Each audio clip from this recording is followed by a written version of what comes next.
Karena di salib itu ada jin kafir. Dari mana masuknya jin kafir? Karena ada patung. Kepalanya ke kiri apa ke kanan? Kita ikut sunnah Nabi apa ikut sunnah orang? Sunnah Nabi. Saya ikut Nabi. Hindu ada di kota Medan. Saya pernah datang ke sana, masuk ke dalam, masuk ke dalam, masuk ke dalam. Nabi tidak mau masuk ke tempat kalau ada berhala. Tak perlu diajari bagaimana berinteraksi sosial dengan saudara kita non-muslim. Nah, orang yang mengucapkan selamat Natal, maka dia sudah mengakui tiga. Yang pertama, mengakui bahwa Isa anak Tuhan. Yang kedua, mengakui bahwa Isa lahir 25 Desember. Yang ketiga, mengakui bahwa Isa mati di Palestina. Tasabbaha biqaumin fahuwa minhum. Siapa yang suka kepada orang kafir, maka dia bagian dari kafir itu. Condong hatinya kepada orang kafir. Kita menilai ada keramahan untuk menyambut tamu sebagaimana yang disampaikan oleh Pak Pendeta Ricardo, kemudian Bapak Pastor mewakili uskup, lalu kemudian tokoh-tokoh lintas agama.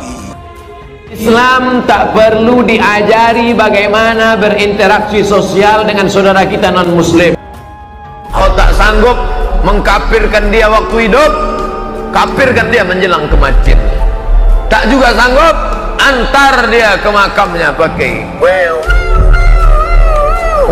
ambulan C, lambang kafir. Balik dari sini beli pilok, hapus itu, ganti bulan sabit merah. Allah jin kafir berhasil. Berapa keluarga orang Islam yang mati dalam keadaan su'ul khotimah, dipanggil jin, haleluya.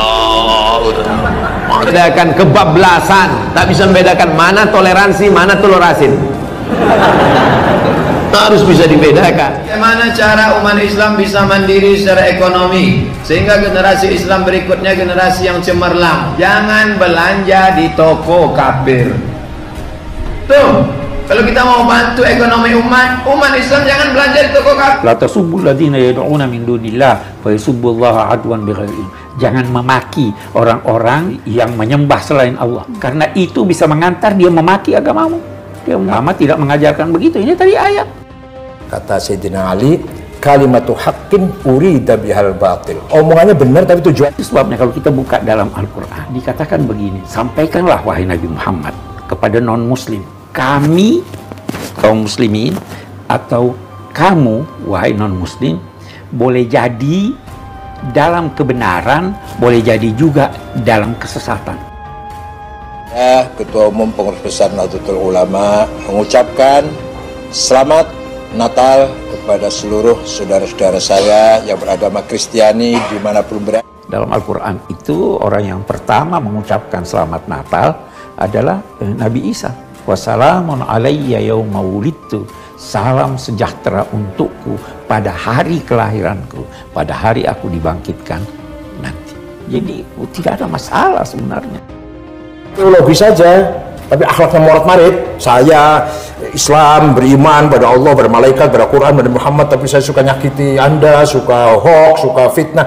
Percuma itu Islam, percuma teologinya itu.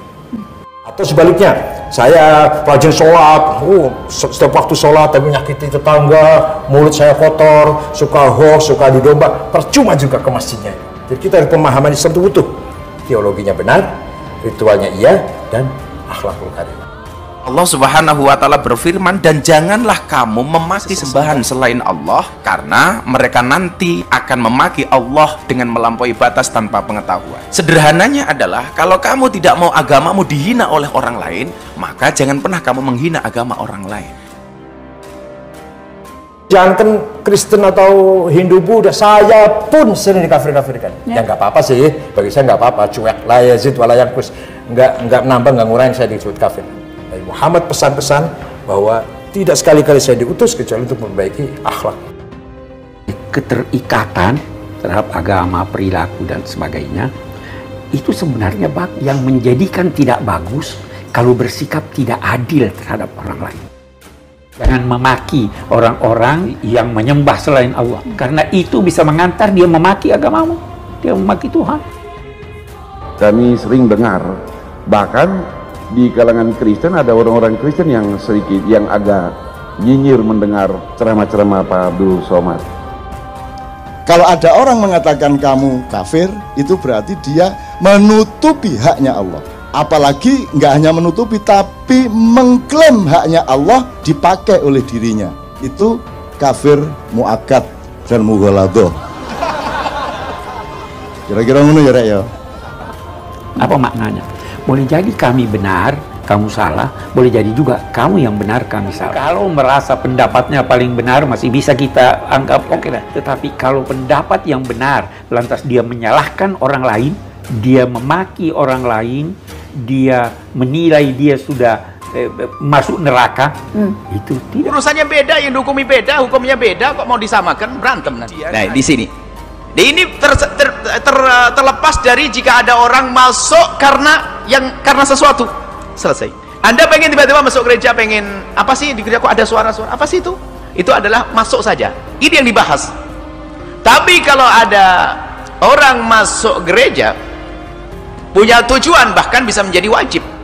Dan janganlah kamu memaki sembahan selain Allah, karena mereka nanti akan memaki Allah dengan melampaui batas tanpa pengetahuan. Masing-masing silahkan melaksanakan apa yang diperintahkan oleh agama dan pikirannya. Masing-masing harus mengakui bahwa itulah yang benar, tetapi itu masuk ke dalam, tidak keluar. Kalau keluar, boleh jadi Anda yang benar, boleh jadi saya salah. Terlalu banyak titik temu. Jadi kita berkeyakinan penuh, tetapi di dalam hati, tapi di luar kita beri toleransi. Oke, kamu juga boleh jadi. Yang mana Indonesia bisa begini seperti contoh pagi hari ini. Kira-kiranya Indonesia itu bisa dipecah belah tidak? Ya. Setuju kan?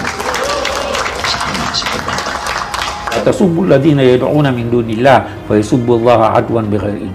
Jangan memaki orang-orang yang menyembah selain Allah, karena itu bisa mengantar dia memaki agamamu. Sayyidina Ali, kalimatu haqqin urida bihal batil. Omongannya benar tapi tujuannya yang nggak benar. Nah, itu sebabnya kalau kita buka dalam Al-Quran dikatakan begini, sampaikanlah wahai Nabi Muhammad kepada non-muslim, kami kaum muslimin atau kamu wahai non-muslim boleh jadi dalam kebenaran, boleh jadi juga dalam kesesatan. Bohongi umat. Namun ini lebih parah lagi untuk pribadi. Uang untuk kepentingan umum saja nggak boleh kok jual agama. Orang khianat dengan agamanya hanya kepentingan dunia. Kita lihat inilah jihad itu, jihad ekonomi. Yang punya kemampuan ekonomi dimanapun berada, maka perbaiki ekonomi umat. Allahu Akbar. Kalau jadi ustadz nggak bener tadi menjual agama Allah Subhanahu Wa Taala. Nggak ada yang orang goblok yang nggak ngerti agama nggak bisa jual agama. Paling kelasnya bohong saja, dokter bohong, pejabat bohong.